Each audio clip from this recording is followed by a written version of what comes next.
Kita punya trauma, entah itu fiktif, entah nyata, entah apalah. Kita punya trauma kasus Siti Jenar.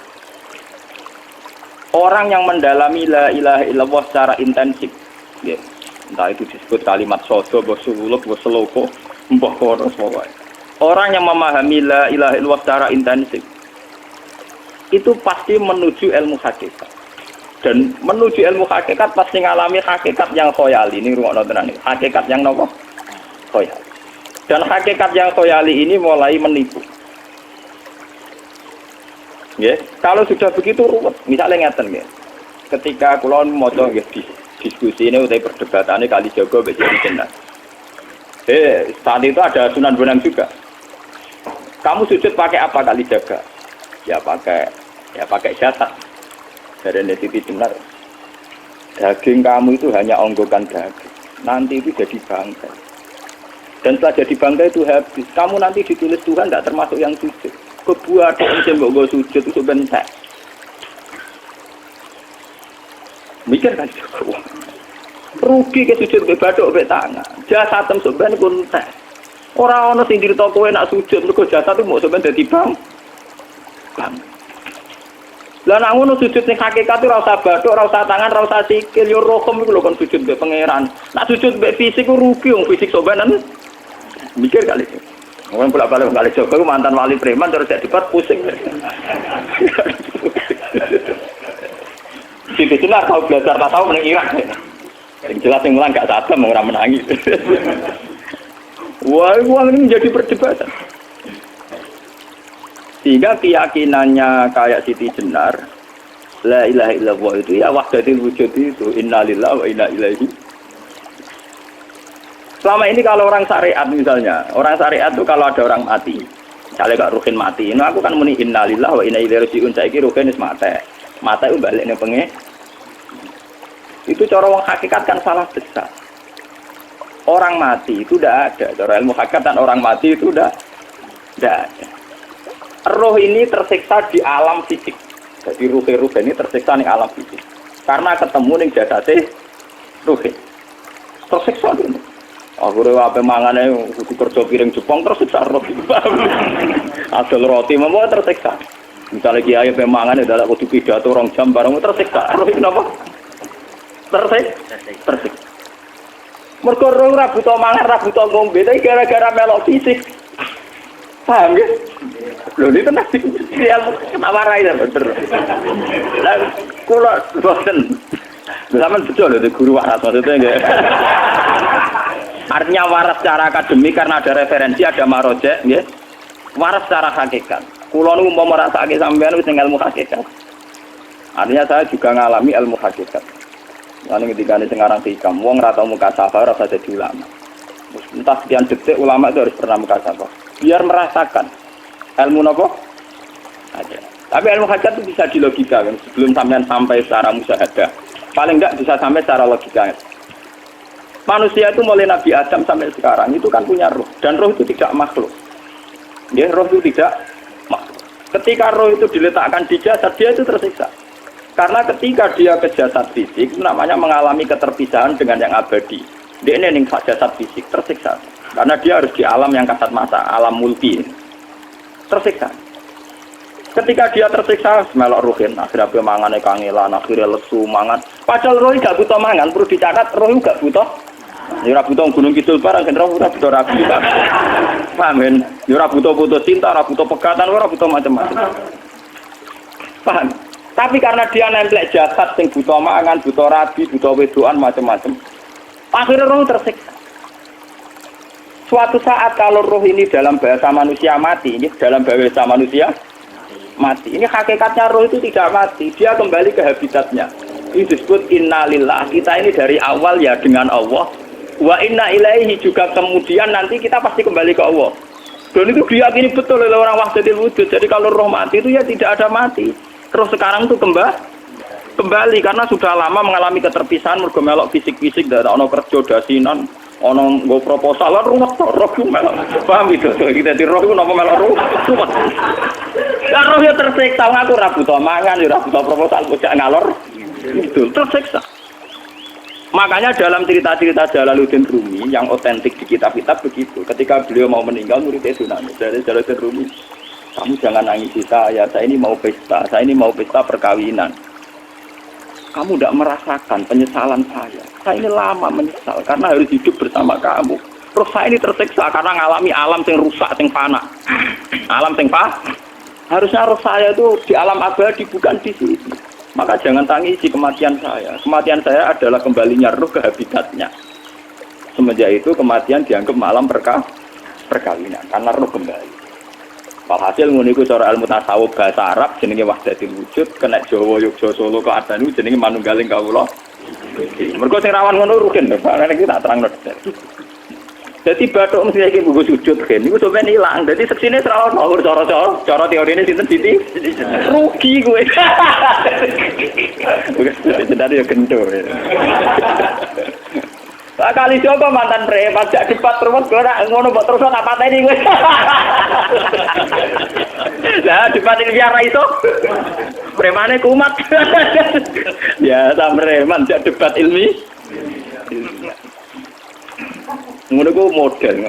Kali Joko yo ora salah, bisa sing dina Umar nggih ngoten. Soal Umar sahabat top, saya jak debat atau milih patenane ya Rasulullah. Gak iso dene ilmiah. Mantar preman pasar ukat terus jadi sahabat top. Debat yang milih mate. Ada wonten cerita wong Yahudi njaluk keputusan Nabi. Karena wis diputusno Nabi cek mamang.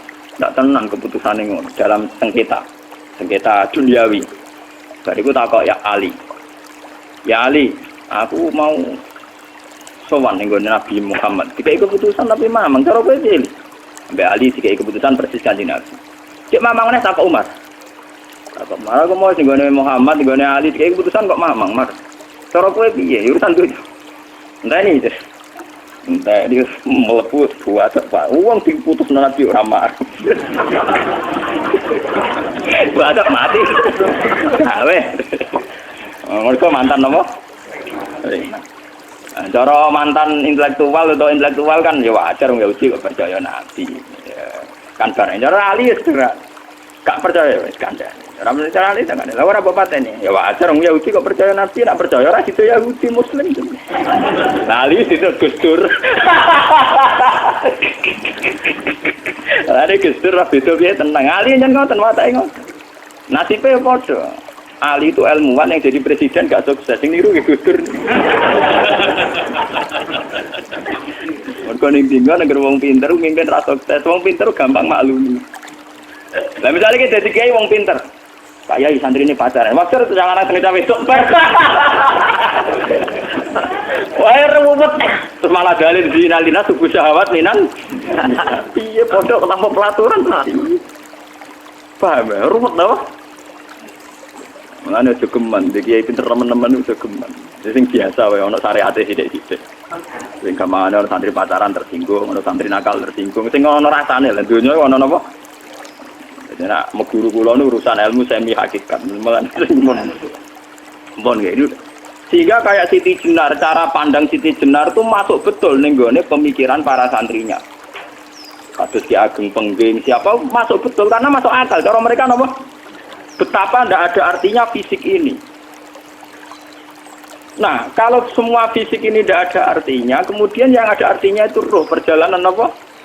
Perjalanan roh, sehingga diartikan inna lillah wa inna ilaihi raji'un. Inna sholati wa nusuki wa mahyaya wa mamati ku lillah. Lah kemudian sekarang sampean tak tanya misalnya ini latihan ilmu hakikat. Wa mahyaya lan penguripan ingsun. Kalau ingsun itu artinya fisik atau jasad, itu keliru besar karena jasad tidak pernah hidup. Yang hidup itu roh. Paham ya? Sekarang artinya wama mati itu apa? Kematian ingsun. Kalau roh itu tidak pernah mati, berarti kematian roh adalah keterpisahan dengan yang agung atau yang abadi. Dan semuanya itu lillahi rabbil alamin. Sehingga mereka mengatakan kematian itu satu pesta. Mulane kados Bilal ditakoki, ya Bilal, ketika murid-muridnya nangis bergape mati, ya Bilal ki seneng ae. Godan nalqal akhibah Muhammad dan wakhisbah. Kalau nak mati malah seneng tuh ketemu kekasihku. Sebab itu kematian tidak pernah jadi problem bagi mereka sing soleh, sing menembus ilmu hakikat. Paham? Tapi ilmu hakikat kayak ini itu yang diyakini Siti Jenar, diyakini Jalaluddin Rumi, diyakini para wali-wali wahdatul wujud. Dulu Syekh Husain Sinten Al-Halad. Itu kemudian melahirkan prahara syariat. Prahara apa? Syariat. Sebab itu Wali Songo, oke Siti Jenar benar dalam filosofinya, tapi harus dibunuh. Karena menjadi prahara syariat. Sama dengan yang dikatakan Nabi itu benar, tapi menjadi prahara syariat. Akhirnya disomasi oleh Umar radhiyallahu anhu. Jadi sebetulnya sama, pola-pola ceritanya sama. Intinya sebuah ilmu hakikat harus dikawal napa? Syariat. Nggih kula bolak-balik, contoh paling gampang wit pisang. Wong nak mangan gedang kulitnya tetap dibuat. Tapi umpama gedang dari awal ora usah kulit, ra sido dadi gedang. Paham nggih? Meskipun kon ape dipangan ya dibuat. Tapi kita tidak bisa membayangkan pisang dari awal tanpa napa? Mbah kekeringan, mbah gosok, mbah ra sido dadi napa? Pisang. Terus pentingnya syariat lagi begini, gitu. Mulane penting ngaji wali-wali syariat sing pinter kabeh Sunan Kudus, kabeh Sunan Bonang. Andai kan tidak ada syariat itu dunia pun mesti rusak. Contoh paling gampang masalah pornografi, porno aksi. Jadi jelas diomongi ngono ibu ngakak-ngakak deh. Dari pangeran wis pirsa, kowe nek klambi pangeran ora tem ora ya ora usah klambenan. Wong ora ana gunane. Kalau yang paling penting ku nazarullah, kenapa kowe klambenan barang? Wong kowe klambenan ora pangeran tetep pirsa. Nyatane di Jenar nak mulang nggih coba klambenan lah intine napa? Dinya ada nabi Sunan Bonang. Nah, aku percaya kabeh nazarullah ora usah napa? Klambenan. Tetapi teori ora usah klambenan iki dinggo tenan. Mulane nek pas do wiridan aliran sesat ciri utama. Kira klambenan tenan. Lah ruwet to. Lho iki tenan iki cerita. Iki pentingnya ngaji nggih. Ben sampean ngerti variasi riwayat kemudian kita orang syariat harus kayak apa, kemudian kenapa menjadi aliran wahdatil wujud. Nah terus kita-kita ini ya, kita-kita ini kan orang syariat. Memang kelemahan orang syariat itu akeh kok sampean-sampean. Siji mesti ra kramat. Modele ora duwe bingung, rumet. Urip wong syariat lho apa? Jeneng bojo wedi, jeneng tangga wedi, pengaruhe menurun. Pancen orang syariat itu banyak kriminal tauhidnya itu memang jelas. Melane kiai-kiai fikih nak ketemu kiai-kiai sing setengah jadah peti mergo iso nebak atine. Ndekne meriang langsung. Sing kiai ora tau salat keramat padahal ngambungan wong. Sing dina salat pas waktu kok ora tau keramat. Wong ape buah utang tanggane iku keramat apane? Sing kono ngawur-ngawur sowan pirang. Meriang oleh wong syariat ngadepi wong hakikat napa? Mulane jogeman dadi wong syariat sing ngene iki bahaya. Nah, kula mboten ngarah. Sampai dadi wong syariat sing ra keramat. Bahaya sekali itu bagi perjalanan agak. Kalau sering ketemu kiai-kiai yang terkenal keramat, terkenal keramat di Juwaduk tiang-tiang hakikat. Ditantang kocok-kocok kalau wani, nah tantang aku tetap rawani kok. Mikir deh. Karena orang yang sama-sama ke jalur hakikat tetap punya alamat, tetap wonten simahum diwuji min asari. Cara pandangnya mesti sama. Kalau nanti ketemu murid, ya artinya yang ikut aliran Siti Jenar. Dia ada sholat, ada apa, hidup di satu tempat gitu. Padahal dia bisa baca ihya. Dulu pernah mondok di Mekah, pernah di Irak. Itu ya meresahkan para kiai. Kemudian sebagian mereka minta saya suruh ketemu. Ya walhasil kalau ketemu pertama ya. Jadi Gus Ba, tapi zaman roh jenengku itu pernah tak arani muka sapa. Gitu biasa mawon. Kalau lara usah kenal jenengan, gitu kenal. Jadi gitu loh biasa mawon. Lalu pernah ngajar ajaran nih. Saya Gus ning donya tak enteni mau turun enteni mati ngene Gus kok repot. Jawaban kula terus ya. Sampai dari wong hakikat wong enteni mati barang. Ya mati wis saiki iki. Terus sang enteni saiki padha-padha wis napa? Mati. Ya saiki padha-padha wis. Wis padha kabeh. Nah cara ilmu hakikat itu kan terus sama semua. Napa? Sama semua. Tadi makanya itu tadi. Kalau baleni maliki, logika hakikat itu begitu ya. Roh itu ditiupkan oleh Tuhan ke kita. Kemudian roh karena ikut alam fisik, alam jasad, roh ngalami yang kita alami. Ya. Ketika roh ngalami yang kita alami, dia tersiksa. Nah, ketika roh sudah terpisah dari jasad yang mengekang, yang memenjara ini, dia senang terus kembali ke Tuhan. Ini disebut innalillahi wa inna ilaihi. Nah, jasad ini kemudian menurut ilmu hakikat nggak ada gunanya sama sekali total. Hilang di telan tanah. Lah kalau begitu jasad iki nak mbok agul-agulan. Gusti bathuk kula tak nggo sujud tangan kula ndi buktine tangan wis ora ono. Bathuk wis ora. Mulane dari Siti Jenar, hanya wali bodoh kayak kalian yang punya ajaran bodoh begitu. Malah rasupan. Mulane Sunan Kalijaga semangat kon mateni mergo tambah omongane glodro dindi. Tapi yang enggak disadari Siti Jenar yaitu tadi. Inti dari ilmu hakikat itu kan tunduk sama kersane Tuhan. Kalau sudah tunduk pada kersane Tuhan, kalau kersane Tuhan roh kita harus di jasad. Dan wujud jasad kita ini juga karena kehendak Tuhan. Kenapa yang wujudnya jasad yang karena kehendak Tuhan engkau ingkari? Sementara wujudnya roh tidak kamu ingkari. Toh wujudnya jasad ya bi iradatillah wa bi masyiatillah.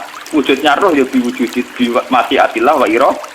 Harusnya fungsi jasad juga harus kamu akui toh Siti Jenar. Wong sekarang kita punya jasad ya bukan karena kita, karena kehendak Allah. Kenapa kamu ingkari? Berarti kamu ingkari kehendak meneng Siti Jenar.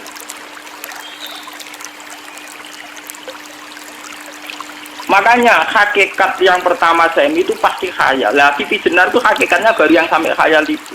Jika dia tersesat. Sebetulnya kalau sudah hakikat beneran itu tidak perlu khayal begitu. Artinya tidak perlu khayal. Jasad kita sing senajan ora ana gunane ini. Tetap piye wae wujudnya karena kehendak Allah. Juga kita harus terima. Apapun kekurangannya, apapun kenaifannya, ironisnya harus kita terima. Ini sebagai bentuk penerimaan kita pada masyiatil. Begitu juga keadaan roh kita sebagai penerimaan atas masyiatil.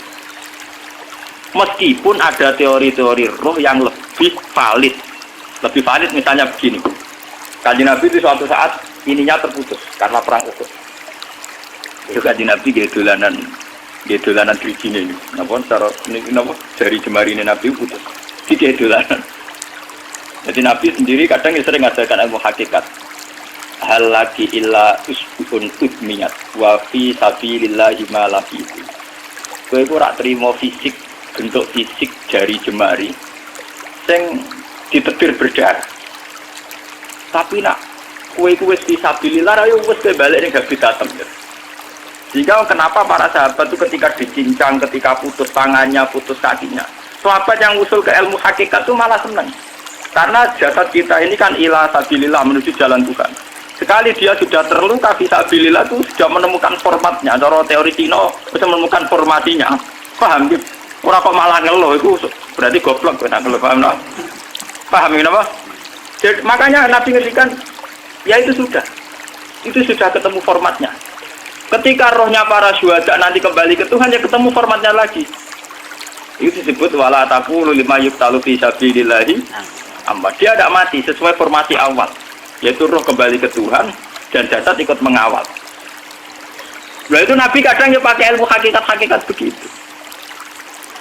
Mulane kula bolak-balik matur, kula niku nggih mulai umur 20 tahun napa pinten. Kula ngasih nggih gadah penyakit dan ekstrim penyakit saya. Sampai saat ini kalau nak ngobatno ndak lebih 50% nggih karena saya tetap berpikir. Misalnya cara syariat kan berubah, tapi cara hakikat apa betul keberadaan saya di alam ini penting. Sehingga aku kepengen urip tak bela-belani ngantekan atusan juta. Jangan-jangan penting mati ikuti bang uripku. Lah nak ngono lha apa tak bela-belani? Entek atusan juta. Jadi misalnya kita berobat ya mau ya dari nabi kan berobat ya berobat. Pokoknya kita Islam ngasih mau geruduk kadang orang paham.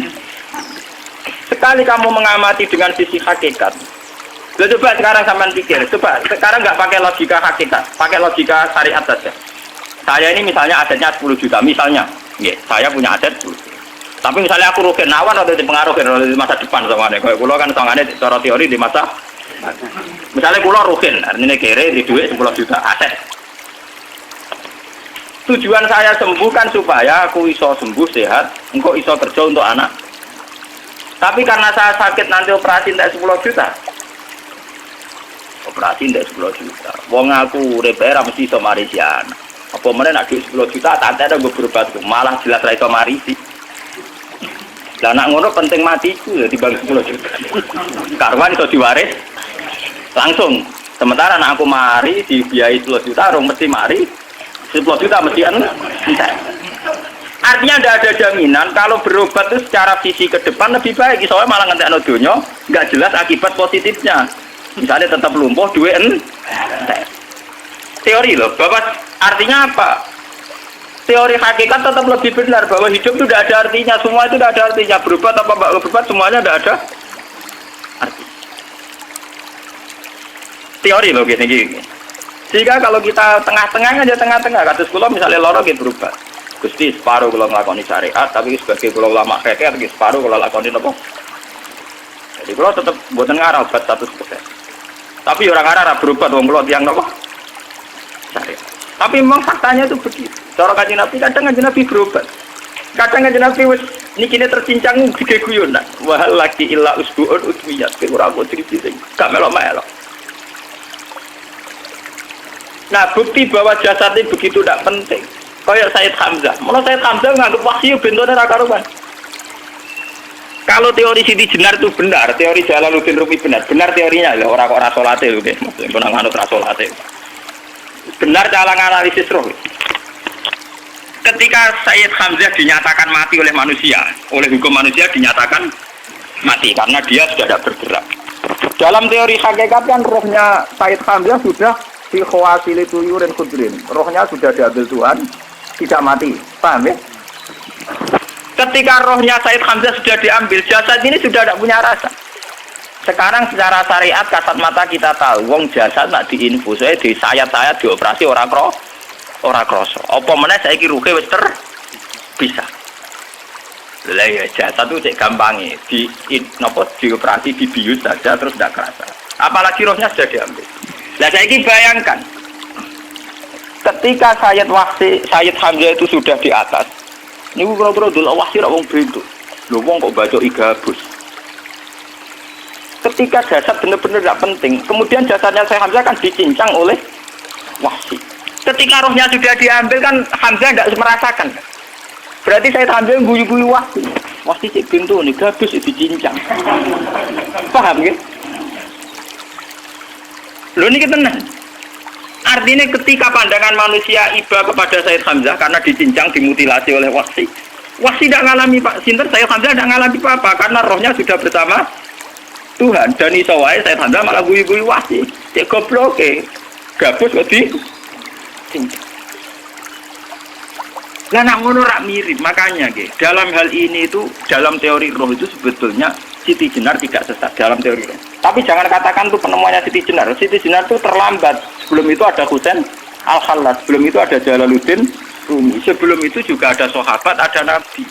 Cuma cara aplikasinya Siti Jenar melenceng. Jadi jangan katakan kok tak kampus-kampus. Itu pendapat Siti Jenar itu malah goblok meneng. Siti Jenar itu wis anut, paham nggih maksud apa? Wis anut. Nah, teori yang sama terjadi pada Yesus Kristus. Ketika Yesus misalnya secara lahir dicincang, dimutilasi, diapakan oleh orang Yahudi. Sebetulnya rohnya dia sudah bersama Tuhan, kembali ke Tuhan Bapa, nah cara Kristen. Nah cara Islam ya balik ini pangeran. Andaikan itu iya, itu ya ada masalah karena hakikatnya dia tidak dicincang, tidak dibunuh. Andaikan iya lah, tentu menurut Islam yang dibunuh Yudas atau siapa itu yang masuk dia lah. Tapi sama sebetulnya teorinya sama, kalaupun iya ada masalah. Oke, kalau misalnya Nabi Isa karena ada kontroversi menyangkut dia atau Yudas. Sekarang yang Zakaria dan ya Zakaria Yahya itu dicincang betul oleh orang Yahudi, matinya dimutilasi. Tapi dia tidak apa-apa. Karena ketika beliau dicincang, rohnya sudah diambil. Ini rumah tenan kan, bener untuk kendel mati paham kan ya. Jadi maksudnya ini kalau ajari, nah mati itu tidak problem. Ini kalau urip mati loh. Nah ini bersamaan paham ya. Kaitan la ilaha illallah ini nanti semuanya sama kaitan sama apa? La ilaha illallah. Ini nanti ujungnya sama dengan la ilaha illallah. Begitu juga seterusnya. Misalnya Yahya kalian sinten? Zakaria. Ketika Tuhan ditanya, jadi tenggene alam malakut pengiran ditakok, ya Allah, Yahya dan Zakaria itu kan hamba pilihan engkau. Ketika dicincang kok jenengan biarkan. Endi Yahya Zakaria dicincang? Aku itu ra goblok dari pengiran. Sedurunge dekne dicincang jasate ruhe tak jipuk. Dadi dekne ora krasa blas. Begitu juga ning tafsir-tafsir sampean lihat wa Maryama. Sayyidah Maryam yang istrinya Fir'aun. Itu kan dia iman sama Nabi Musa. Asia imro'ati napa? Fir'aun. Asia imro'ati Fir'aun, ya. Itu kan dihukum oleh Fir'aun. Ketika mau ditumpahi napa? Batu besar. Iku Allah ketika di pangeran, ya malaikal mauti, cepat ambil rohnya sebelum dihunjami batu besar. Terus rohnya diambil. Sebab itu dalam hukum Tuhan, Tuhan itu tidak merasa bahwa Tuhan membiarkan Asia, membiarkan Hamzah, membiarkan Yahya, membiarkan Zakaria. Dalam hukum Tuhan, semua orang ini roh-roh terhormat. Akhirnya nak anggo teori iki sing nyincang malah goblok, wong gabus goblok sin. Jangan ngono dadi. Nak anggo teori iki malah berbalik, sing goblok sing nyincang. Paham? Yo ora kok sesuai sampean kiaskan saja. Wong dibius wae disayat-sayat gak kroso. Kaya apa nak ruhe bener-bener tercabut terpisah. Rasane nang ndi? Iku sing disebut wala taqulu limayuk talu fi sabilillah napa? Lah kemudian roh ini kemana? Nah, roh itu sudah menyatu dengan kalimat tauhid. Mesti roh itu bersaksi la ilaha illallah. Kalau itu sih disebut neng alam roh ketika Allah tanya alas tu birobbikum mesti qalu bala. Mesti mereka jawabnya apa? Bala. Karena alam roh tentu lebih mudah bersaksi akan keberhadiran dan keeksistensi Tuhan Allah Subhanahu wa taala. Paham ya ini sama. Nah, ketika kalimat tauhid sudah menyatu kayak begini, itu mesti kalimat tauhid sing mesti langsung untuk swarga. Itu dimaksud Nabi mustaiqinan biha qalbu mukhlishon biha qalbu. Ati itu qalbu kan nggak bisa kamu artikan jantung atau liver kayak teori modern sekarang. Misalnya qalbun itu apa? Dari kiai qalbun itu jantung. Nah, ngono beda mek liver. Lah liver apa kabidun niku akal-akalan aja padha ora paham. Bahasa kolbun, fikrun, aklun itu sesuatu yang misteri. Roh ini kemudian dengan kalimat tauhid sudah menyatu disebut mukhlishon biha kolbu. Ada tingkat kemurnian hubungan roh dengan kalimat tauhid. Lah kalau begitu pasti dakhalal jannah. Karena tidak mungkin kalimat tauhid kok dinera. Lah ini mau masalah-masalah hakikat. Wong sing gak tahu petualangan hakikat, mau sing sering bingung bakas duit, bayar kredit, utang jatuh tempo. Ora usah melok mikir, utek kamu entek go mikir duit.